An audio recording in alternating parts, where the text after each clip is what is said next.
Here's a place where all of us can be safe. Our stories of transformation can be safe, and all the things we want to research are safe here. This is Safe Space with Cheyenne. I'm really excited you're here, and I hope you stick around for a while, because I've got a lot to show you before I leave Earth. I love you guys. Hello, all my friends. Welcome back to the Safe Space. I love that you're here. I love that I have Nolan here today. She is a self-care coach and also a published author of The Warrior's Wisdom, The Warrior's Journey, The Wisdom for the Modern Entrepreneur. Sorry, I totally butchered that. I got to meet her through a group where I was asking people to come on and tell their story and tell me what they're doing with all of their life experiences. And I was really blown away when I met her. I have like a full page of notes just from meeting her for 30 minutes. So I really wanted to bring her on today and talk about not only her journey, but the way that she's helping people.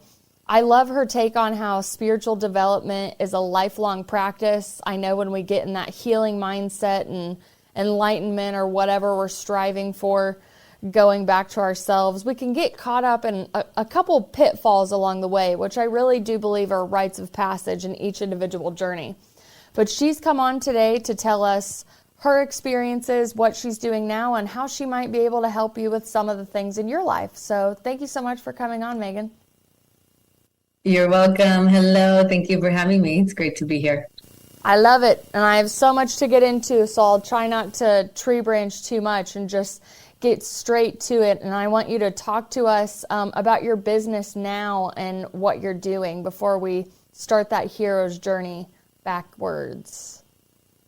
Okay. Well, I am leading a movement of women who care so much about how they feel that they make themselves and their health a top priority by doing something every day to take care of their mental fitness, physical fitness, emotional, spiritual, all of the things, ideally all at once, because as important as this is, we don't have all day.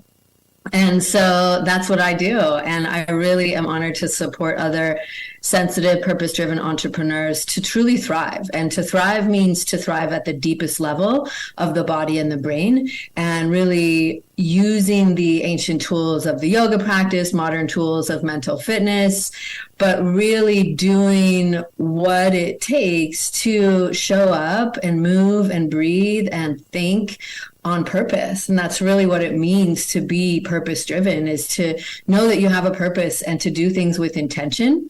So I am a personal trainer, I'm a yoga instructor, and as you mentioned, a best-selling author, a speaker, and also a mental fitness coach. And so you've probably heard of all those other things, but maybe not mental fitness. And so mental fitness is truly learning to do one of the most challenging things of all, to learn how to take control of our mind. And that's really the essence of many spiritual disciplines and journeys, because the mind is so powerful when we get it on track with our goals. But other than that, it has intentional survival focus, which is, thank you body, thank you brain.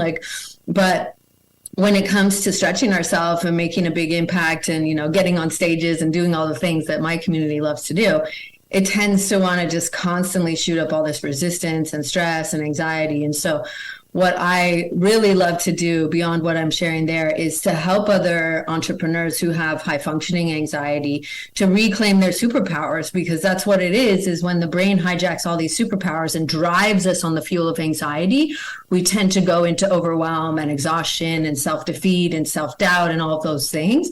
But yet when we learn how to use these tools to regulate your nervous system, because throwing temper tantrums doesn't look cute on 44-year-olds either, so that we can really harness the truth of who we are and show up from that powerful place. Wow. Wow, wow, wow. I want to put that on repeat when I'm having a bad day, because it makes me feel so much better about where I'm at and what I'm continuing to learn about really taking charge of not just like my mental health, but understanding, okay, it's okay that I react this way. Let's figure out why I react that way and know that I have the power to change it instead of feeling like I'm stuck with it. Yeah, that's the huge distinction, is that we always have the capacity to change. And that's called neuroplasticity. So we have this ability to mold and shape ourselves, but it starts with awareness, right? Otherwise, we're just running on these autopilot programs that you learned as a kid, which, allowed you to stay safe in your tribe, AKA your family. But they're like the original operating system on your phone. It's important to update these because we notice that we get triggered and we go back into these old patterns, like you said. But really, the interesting thing is that the first thing we tend to want to do about it is make it bad, make it wrong, which is the judge in our head that wants to critique everything. But your true self, your soul, your sage knows that it's all a journey, right? That's why the book is called The Warrior's Journey, is because it's all a practice and it's all an opportunity to learn and grow and do what can be sometimes the most challenging thing, but is ultimately the goal of many different spiritual practices, is to learn to be compassionate with ourselves. Yeah, that's a big one, especially like coming into new awareness and new realizations, like really testing the beliefs that you had and still testing the new beliefs that come on you. Like, how do you address that with someone who you can tell they're in the middle of almost like that paradigm shift in themselves where they're releasing those old parts of themselves that don't serve them? And they're kind of, I call it the Pinocchio phase, where they're in between and they're waiting to really come into that new aspect. Definitely, like when you talk about neuroplasticity, it's like 21 times to form a habit almost. But every day you have to wake up and choose that, even if you're not motivated to choose that. Like, how do you really help and inspire people, even in your coaching businesses or through your writing, to be okay with the fact that it's going to take time and it really is a journey? Great question. I think we look at the naming of a lot of these different spiritual disciplines is that they call it a practice. And it's a practice and it's a rehearsal. And in order for us to create this change and hardwire these new beliefs and new ways of being, it does take consistency, but it takes patience, right? That's really it, is it being patient with ourselves as we go along the journey. And one of the tools that I use to help people to stay on track with that is to expand the vision that we have for ourselves and begin with the end in mind. And we always want to have this big expanded vision of what we're moving towards, who we're becoming, what it's going to make possible, because it's really easy for us to get derailed by the saboteurs, the characters of negativity and disbelief and doubt, the techniques of self-sabotage in our head that we all have. It's really easy for us to get derailed, especially when you're making change, because anytime they sense that you're about to do something that's unfamiliar or novel to you, it's immediately like, stop.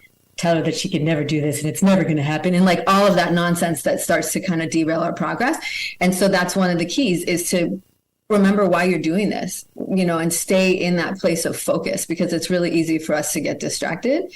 And really having these tools to begin to embody this way of being and this belief, and just knowing that it's one step in front of the other. And inevitably we're going to get tripped up. And it's like we're kind of creating a new path for ourselves, both internally in the brain, but in our life, making these steps forward. So it kind of circles back to that compassion of like, nobody's going to nail it on the first go. It's like we hear all these stories of how many times did the woman that wrote Harry Potter have to pitch the thing to publishing houses and get turned down. Like, we're not going to nail it on the first shot. Yet our brain and social media wants to tell us that, people are just instant millionaires and they just get their followers right overnight and all that stuff. And so it really is, it's an exercise in becoming self-aware, becoming a keen observer, a non-judgmental observer to ourselves while we're in the moment. And that's easier said than done. What are some of the pitfalls that either you or you see other people have experienced along the way? Because when you come into an awareness, it's still an awakening of some sort. So you're going to get extremely curious and be pulled in all these different directions on modalities to learn, or theologies or philosophies, or even religious texts to go to. Are there I don't want to say stereotypical, but I call them rites of passage. What are these almost little traps in a little that you can get into as you're building your awareness and moving on to, as you would say, your true self, your sage, your true person? Yeah, like you said, it's that shiny object syndrome. We get restless and we think, okay, well, it's not working. Like I did yoga. Like, why am I not flexible? Why am I not calm? Why am I losing my shit all the time? Like I did yoga. What's the difference? And so we're constantly seeking and we try to like piece together all of these things. And I'm the same, it's like last night I did my very first DIY cold plunge. Like a Hawaiian version of a cold plunge is not so much with the cold plunge when you do it yourself. Yeah. But it was chilly. I was like, oh, this is chilly. It's challenging me. But it was like, well, it's like mildly comfortable. It's not really cold, but it's that seeking this always like, okay, well, maybe it's this new essential oil. Maybe I need this special sleep mask. Maybe I need, and we're always like trying to look for all of these solutions, but yet we're not doing the deepest work of that rewiring that needs to happen. So that's the pitfall, is that we keep like slapping the band-aids on it, of like, okay, I'm a positive, happy person. And like just do repeating the affirmations and stuff. But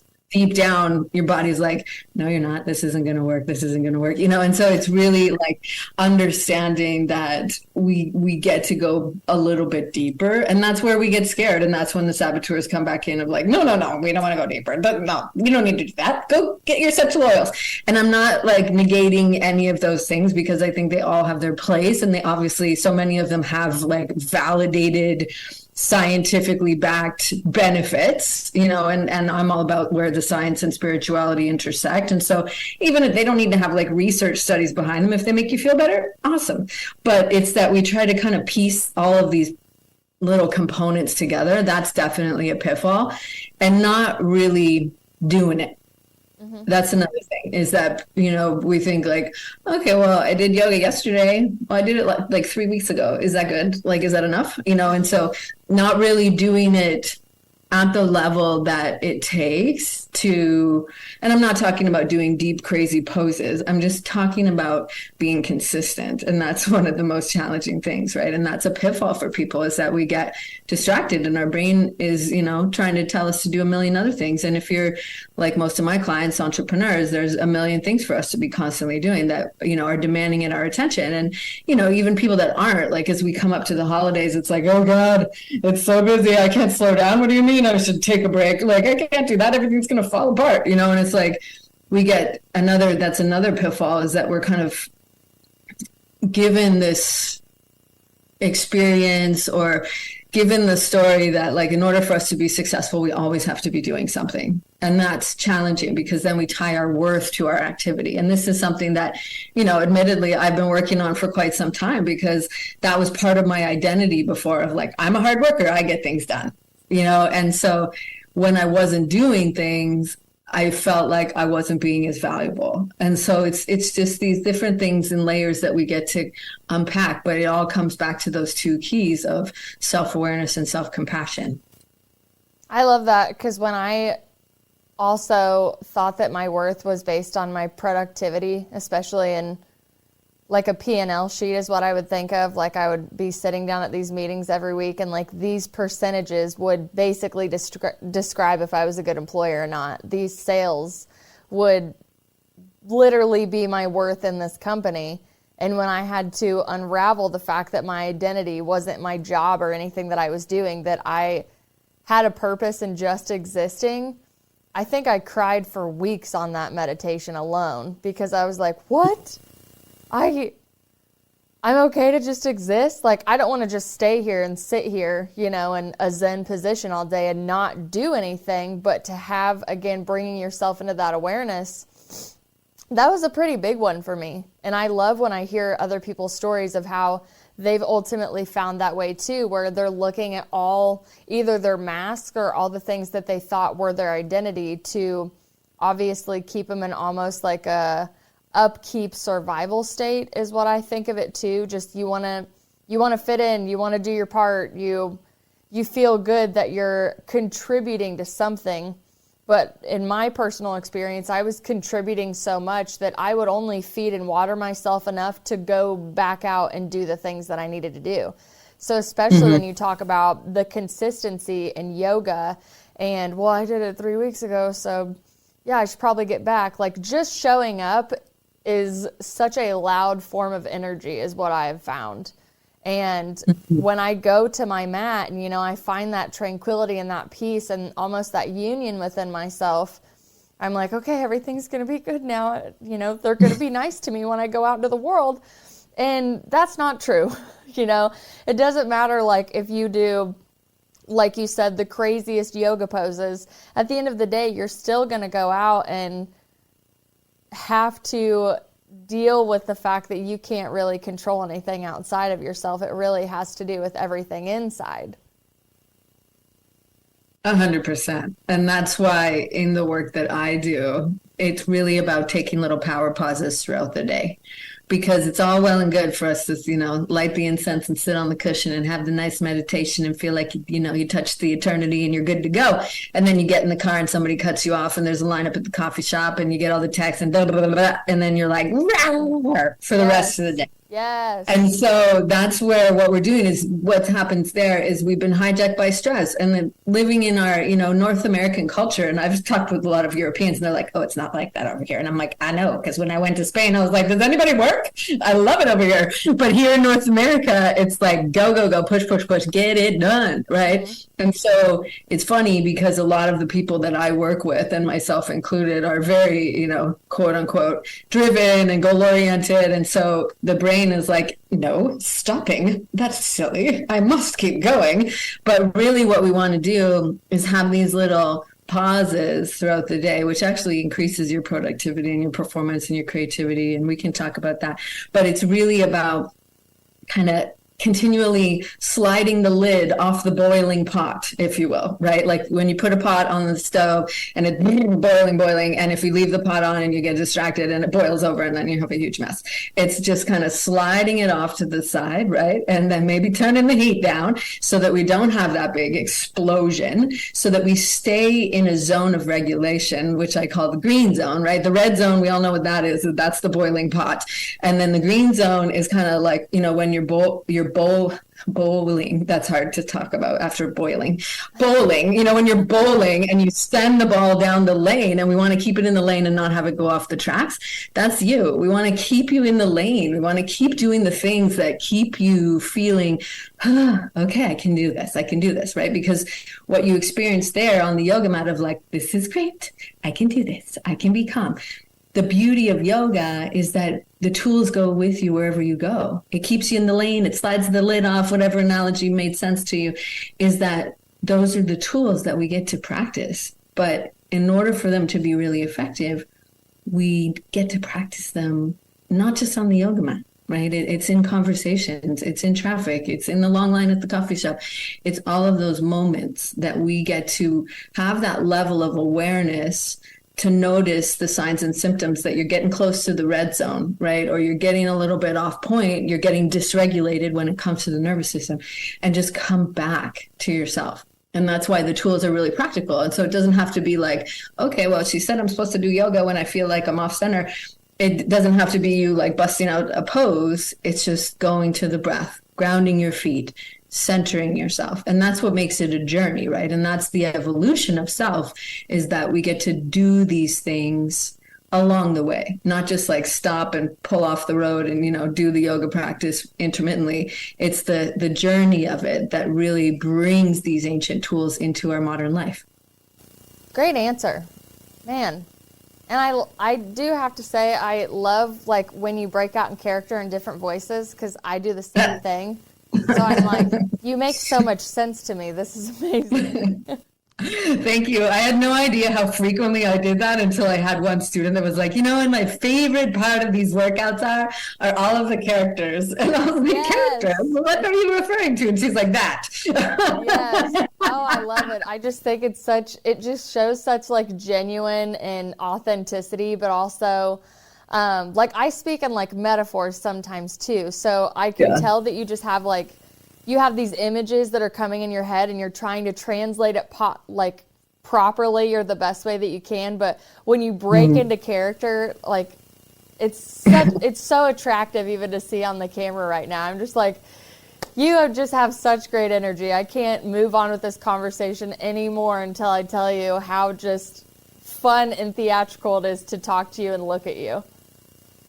Oh, thank you. I received that. Yeah. Well, and that's one of my core values is authenticity. And thank you. I really find I've had multiple coaches that talk about imagery and metaphors. You know, it can be from marketing perspective and all that, which we don't need to go into. But more importantly, it is that's how our subconscious mind works is with images and imagery and metaphors, and it really helps us to understand that, right? Because we can talk about the stress boiling point of the cortisol and the adrenals, and it's like, okay, yeah, if you understand that, you understand that. But we all have like walked away from a boiling pot and come back and like shit, and now it's everywhere. Yes. And that's what happens is when we lose it, right? And we boil over, or the lid flies off, you know, or whatever analogy, we lose the plot. And it really helps us to get it, because then we get it from a visceral point of view. And to me, that's really important, because it takes these potentially like very cerebral, far out there things of both, you know, brain science and esoteric spirituality, and grounds them, because that way you're like, oh, okay, yeah, I want to stay in my lane. I want to stay in the green zone. I want to stay on the whatever it's called when we go bowling and not go off into the tracks, right? It's like it gives us something to kind of like land it. So thank you. I appreciate that. I love that. Another thing you said that I love, you said, if I don't do it, I know who I would have been.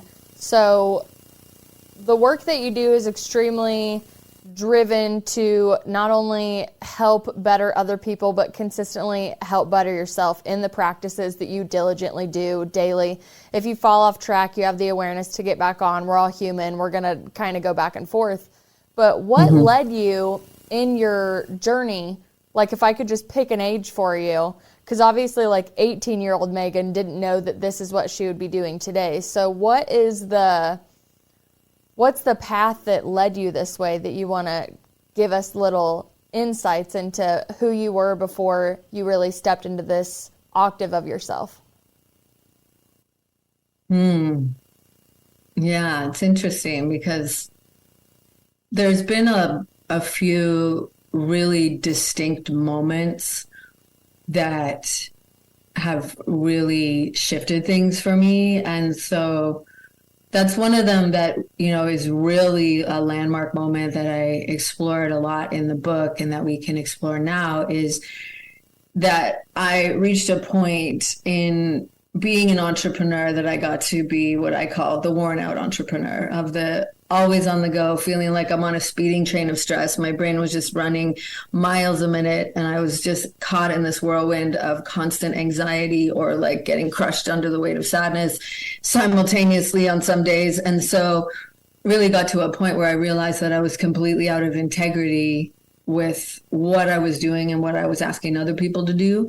So as a personal trainer, yoga instructor, you know, at that point was not mental fitness coach, but soon to be, I was basically like dragging my sorry little yoga mat out to the lanai. I shouldn't call it sorry, because it's beautiful, but dragging my sorry little butt out to the lanai, because that's how I felt, putting my mat down on the patio, and just laying there and like spinning in the nonsense in my head, because I hadn't learned about the saboteurs, and I was just constantly hijacked by the mind. And so it was a moment of realization when I was laying there, and, you know, I was in that like ugly cry, snot bubbles, like, you know, as my daily morning routine was at that point. And there's a time when that needs to happen, and it's important for us to feel our emotions and let them move through. But I was laying there and I was watching this leaf, and it was just spinning, trapped on a spider web, and it was just going in circles. And I thought, you know, speaking of metaphors, I felt like that same leaf, that I was barely hanging on by a thread, you know, just getting whipped around, and realized that it wasn't working, and that there was more, you know, and I wanted more for myself. And I had gotten to a point of exhaustion and burnout and resentment of my business and what I was doing. And I was like, I don't know if I'm cut out for this. I don't know if I can do this, you know, but again, being hijacked by the mind. And so of that recognition, like, okay, we get to make a change here. And so that's one that happened a few years ago. And again, you know, more recently, after the fires here on Maui, it was an opportunity for me to pause. And that's what happens sometimes, is that we have these moments of forced rest. Otherwise, we do it on our own. You know, if we have this, like, I want to learn about spirituality, I want to grow, I want to evolve. But other times the universe steps in, and sometimes it's situations that are vastly out of our control or moments that are in our control. And so for me, what it felt like to experience the deep grief and the gravity of the situation allowed me to stop, forced me to stop, because everything stopped here. And really took me to a place of being curious about what was working for me in my life and deciding what I wanted to allow to continue and to come with me. And I think we always have that opportunity. It doesn't have to be these monumental, life-changing experiences, although usually that is the catalyst for most people's spiritual development. We have this opportunity every day. We have this opportunity every breath. In yoga, that's what Shavasana represents. You know, the last pose at the end when we lay there and we let everything go. That's why it's called corpse poses, because we're just surrendering all of the things and we get to choose how we emerge from the practice, right? And so it was, all of these opportunities have really served, and they continue to serve growth and evolution, right? And it's a journey. And so I forget the question, but that's what has taken me into. I was like, wrap it up how? I don't know. But yeah, that's what it has really come to and allow me to experience. So you definitely, as the hard worker, go-getter you are, yoga was a really good way for you to like recenter yourself, but you still noticed the magic off of the mat. You were still like boiling over, basically. And then you had this forced rest, which I loved. I had to write down. I love you just say so many things that I'm like, yeah, that totally, I'm going to use that. Thank you. You're welcome. That one's not mine, but yeah, you're welcome to use that. But when I heard that, I was like, oh, wow. Yeah, that's 100% what happened. I've had that in my life. The story that popped up in my mind when you said that was, when I finally realized that I wanted to, as I say, come back to a microphone and I wanted to do a podcast, I did a first one for about 3 seasons with a co-host, and we were getting the studio ready. I had notebooks, like I knew who I wanted to interview, how I wanted to talk. I was just ready to go. And I also knew that I was probably going to suck at it, like immediately. Like I was going to be very amateur. I was like, I'm just going to do it, and I'm just going to learn along the way, and I'm going to be vulnerable along the way. So I was like, I would just sit there and be like, I'm ready. And a few days before we were getting ready to go into the studio to do our first episode, which like for me was like the culmination moment, right? It's like, I've been working so hard. Here's the moment. I know I'm ready to go. And I would just, like look up at the sky and be like, you put this dream in my heart. I have drive, I have passion, I'm doing it. I'm absolutely terrified, but I'm going to do it anyways. And a few days prior, I came and I was on about 15 to 20 minute breaks between my child's schedule. So I had just finished up whatever I could. I had 10 minutes left before I had to wake my daughter up from her nap and say clock into motherhood. Even though I'm a mother all the time, but as far as like being present in motherhood is what I mean by that. And I was like, ooh, I have 10 minutes. And this is my jackass moment, but I already know, so don't judge me. I put my headphones on. I still had jeans and a t-shirt on, and I'm like, I'm just gonna, do a little bit of yoga to get the blood flowing, get the energy flowing. So I'm at like my peak performance to be a mom. And I started like loosening my hips up. I was feeling so good. My eyes were closed. I was in a beautiful flow state. I will never forget how beautiful it was. And when my hips were unlocking, I was like, yes, I want to go down and I want to like bend back, and like really pull my hips out, keeping in mind that I'm in stretchy jeans, not the proper attire to be doing this pose. And the jeans didn't stretch enough when I went down, and my meniscus popped. It was the loudest pop I've ever heard my body make in my life. And I have never been injured in my life at all, so I didn't even know what injury felt like. I just knew that something came undone in my knee. And I was like, okay, this is very interesting. So at the time, I was able to pull it out and put it up flat, and I just put my hands over it, and I was like, please don't. I can't do hospitals. I can't do doctors. I can't do surgeries. Like, I don't know what this is. Please don't tell me that you're slowing me down, because I got a dream to catch. It's kind of where I was at. So I ended up sleeping with my leg elevated for like the whole night. Overnight, obviously the inflammation is going to swell, and it had like went in between where my knee would not like bend back. So like I had to call a friend the next day and go, this is the stupidest thing. I looked at all of like my yoga anatomy textbook, and I'm like pretty sure something happened to one of my meniscus. I don't know which one. I think I need you to drive me to the ER like now, because I can't drive. And I don't know how to go to the ER because I don't know how to be a sick person. I'm not really into being a part of the system. I'm into holistic health, taking care of myself, vibrations, frequencies, mantras, affirmations, anything I could do to really pull that divine energy through me and like, be a vessel. So he kind of giggled at me when I said I don't know how to be a hurt person. And he's like, I'm on my way to get you. And again, like I can't bend my knee back. So I basically just have to like drag it into the ER. So I'm like, God, what is going on right now? This is insane. I've never been injured. So I ended up going through like the whole rigmarole of the emergency room. I had to go to a knee doctor immediately the next day and get another x-ray, even though I had to do more with like, they wanted to do an MRI. I was terrified as soon as I heard MRI. MRI to me means I'm literally going to be paying a hospital bill the rest of my life. I don't know how much this costs. Like there was so much fear based around it. The thing was, after I got my pretty little knee brace where I look like Forrest Gump walking around, I went to work the next day, and it was the day before we were supposed to record.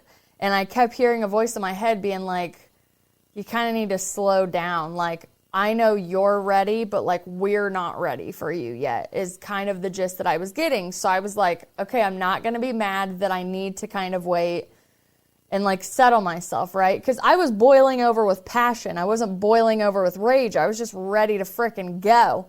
And I'm sitting at the stoplight a block away from work, and I'm looking up at the sky, and I'm just like, okay, I'm going to trust the guidance that I'm hearing. Okay, I guess I want to go too fast. If this knee injury was a forced rest, as you put it so clearly to me, I'm like, I'm going to have to trust this, because the only other avenue for me was to be extremely pissed and jaded, and that's not the way I wanted to go either. So as I'm sitting at this stoplight, and I'm like, I'm just going to trust you. If I need to rest more, that's fine. In the back of my mind, I still want to show up for recording in 24 hours because I'm still ready to go. And this car hits the back of my car at like 30 miles per hour and knocks me into the intersection. And the knee that I was driving on was the torn meniscus, and it was on the brake, and it retwisted my meniscus again. I know. Even when I tell this story, I can't believe this happened to me. So I go through all of that. Luckily, again, one of my best friends is a doctor, and I call him and I'm like, this is what's happening to me. This is what it looks like. I have a great friend that's also a chiropractor. In between the chiropractor and the doctor, my best friend was like, do not go to a knee surgeon and get your meniscus torn right now. He goes, if it were a root tear, that makes sense. That's not going to heal. He goes, they're going to pull it out of your knee, and you're going to have knee problems the rest of your life. He's like, the tear that you have, he's like, from the description you give me, he didn't even look at anything. He's just that good. He's like, the tear that you have can heal itself. The body can heal itself. Do not let anybody convince you that it can't. And I'm like, well, I know the body can heal itself because I've been looking and studying yoga since in 2013. Like, that was the allure to it, was a very empowering practice. So then I go to my chiropractor, and he's feeling around to obviously make sure, like, hey, does this need more medical attention? Because if it does, let's not be delusional in your injury. And he's like, yeah, dude. He's like, you definitely ripped it. He's like, but you didn't like tear it in half where it's not going to come back. He's like, you kind of just ripped it a little bit. The inflammation is honestly protecting you right now. He's like, so you're going to elevate, you're going to do this. After the inflammation goes down, come back and see me, and I'm going to like teach you how to rehab yourself. He's like, you have all of your yoga knowledge. I know you love holistic health. I know you love your oils. Do all of those. He's like, but come back to me and I'll give you exercises. And within 6 months, I was able to completely heal and rehab it to the point where I could start walking on it properly. And then one day I have a wonderful friend who's an energy healer, and I had my knee brace on and I said, hey, I just kind of want you to like check the energy of my knee. You know, it's pretty hot when I put my hands over it. I feel like you could kind of help alleviate some of this. So I took the knee brace off and I went into her room and I laid on her bed and she did a bunch of stuff, and I could feel her pull a cord out of my knee, like when it happened. And it was just like finally my knee relaxed, because it had been like almost like if your fight or flight was pulling a lot, like that's how it felt in my knee to me. And I was like, I really need, you know, not just my physical body to be worked on, I need my energetic body to kind of get in line with my physical body to get that healing going. So after she pulled this cord out of my knee, it finally relaxed. It hadn't been relaxed like this in weeks. And for safety measures, I went ahead and put my knee brace back on because I still wanted like the healing from that. And I noticed when I was walking that the knee brace was stopping me from extending is like my full extension that I was capable of doing after being on her table. So I took the knee brace off immediately that day, and I was able to walk without the knee brace from that point on and finish with physical therapy. But had I not had that forced rest moment, I wouldn't have had all of those signs, all of that clarity, and not necessarily like I didn't feel like I was on the wrong path or I was doing something wrong. I just needed to slow down, and honestly due to drive, passion, and excitement that I was so excited to find. So that really hits home to me when you say forced rest, because it's not just about you even realizing like, oh, I need rest. Like you could get slapped with something that looks extremely negative to you, but it still is for the betterment of you. It's you're the one who's like identifying it as something bad. Mm-hmm. Wow. I'm so glad you're still here. What a beautiful story. Thank you. Thank you. Yes, you say so many great things, especially like there's obviously, again, pitfalls that I like to talk about, but when you talk about spiritual development as a lifelong practice, I know, how long have you been practicing and in love with yoga? Probably about 20 years. Okay, yeah, I can see the longevity in you. Thank Going you. back to who I would have been had I not done this, how do you teach discipline on top of understanding the neuroplasticity practice that people need to do? How do you not necessarily like empower them, but motivate them and make them feel okay with that journey? Like you're not going to heal in one day. Making it doable, making it something they enjoy. Because if it's not, we're not likely to continue. Mm-hmm. And so it is one of those things that we can explore, right? It doesn't have to be yoga with me. It can be yoga with someone else. Like it really, we need to find what feels good to us and what works. And that's what we're going to more likely to continue. And sometimes it's important to have the contrast, right? Like you had the contrast when you couldn't walk fully. And so you really missed how much you could move. And so for me, the realization of, you know, who I would be without yoga has really come from the understanding of how I feel when I do it. And when I don't do it consistently, which isn't very often because I've learned this lesson, but, you know, in the past when I haven't done it, just realizing that like tension, that gripping, that resistance, that frustration, that becomes our norm. You know, it becomes our norm if we're not doing these practices consistently. And so that's why, you know, it can be challenging for people and hard to develop that discipline because we get so accustomed to feeling like crap that we're like, the thought of having to like get up and do something can feel really hard. But yet when we celebrate the little things that help us to feel better, we are building that habit and we are creating that level of discipline that it takes to feel like, oh, I can't go without this. Like it's going to take a minute for us to get there, because for me, it's a non-negotiable, and it pretty much always has been, because I love exercise. I love movement. I love feeling good. And so that's part of the movement that I'm creating that I mentioned at the beginning, is when you recognize how you feel after you do these things and you celebrate that, like, yeah, I love feeling good. You know, it's like, it's that simple. Like, I love feeling good. And it doesn't feel good when I feel stressed and when I feel tight and feel resistance. And so it's that distinction between, are we going to make time for it or not? Because we all have the same 24 hours, and that's blunt. But what we make time for, we do. And what we prioritize, we do. And if it's a priority for you to feel good and be able to show up fully as a mom or as a business owner, as a team member, then it takes you doing the little things that help you to feel good, And so that's taking a step back. That's really what it comes down to, of like, is this a priority for you or not? Because if it is, then we make time for it, right? And it's that, I believe it was Earl Grey who said, we either make time for sickness or wellness, your call. Something like that, I paraphrased, but we get the point, right? Yeah, for sure. Makes a lot of sense. So let's dive into your book. What inspired you to write it, put it on paper, and really get it out to the masses? Well, my beautiful book right here. What inspired me was I wanted to be able to share these tools with more people and make the tools of yoga, the ones that we really need to make the inner shifts, to see the outer results, to make it more accessible, and some people are all in and they're already doing yoga and they want to dive deeper and understand how the principles really can be integrated and applied to our life. But a book is a really interesting way to be able to share it in a different form. And so for me, it was that desire to be able to reach and serve more people.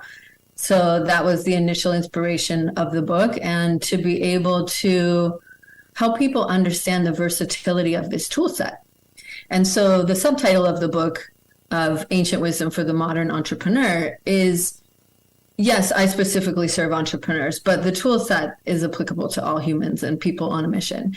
But it really is that understanding that it's so much more than what we do on the mat, but it's everything that we've been speaking to throughout our conversation together today, that is truly who we become because of the practice.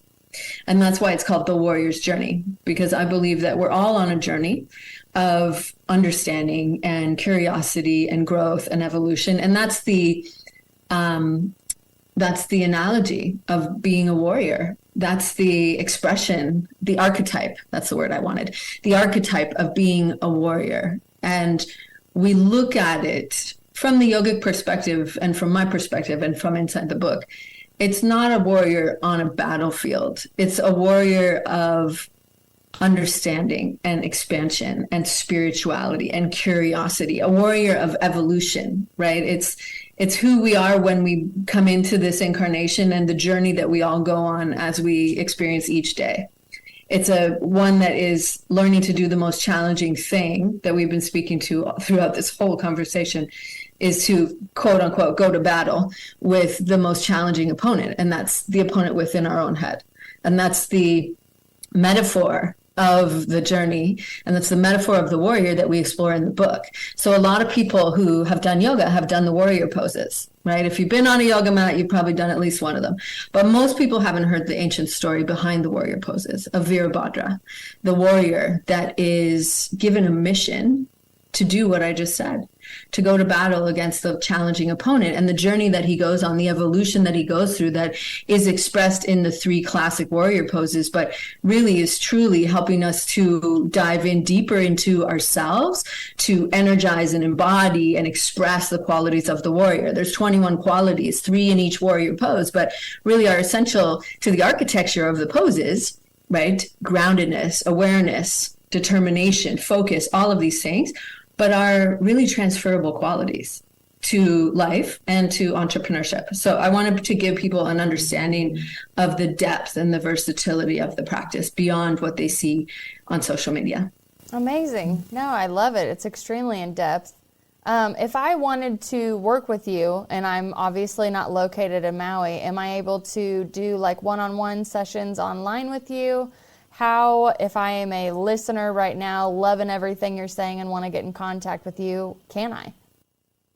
Yes, great question. So I would love to connect. I have a gift for everybody, actually. So I created recently a 3-part mini audio training that helps you go from anxious to amazing, that dives into the tools that we're talking about here of mental fitness, of yoga, and how you can layer them on and to really break the cycles of struggle and self-sabotage. So you can go to giftfrommegan.com and get access to that.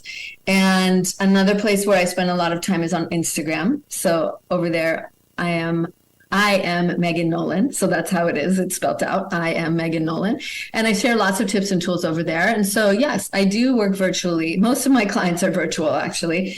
And so I have lots of really great ways that we can work together. I'm doing a fun thing in November. So I don't know when this is coming out, but in November, we should, get to take action now rather than wait till the new year.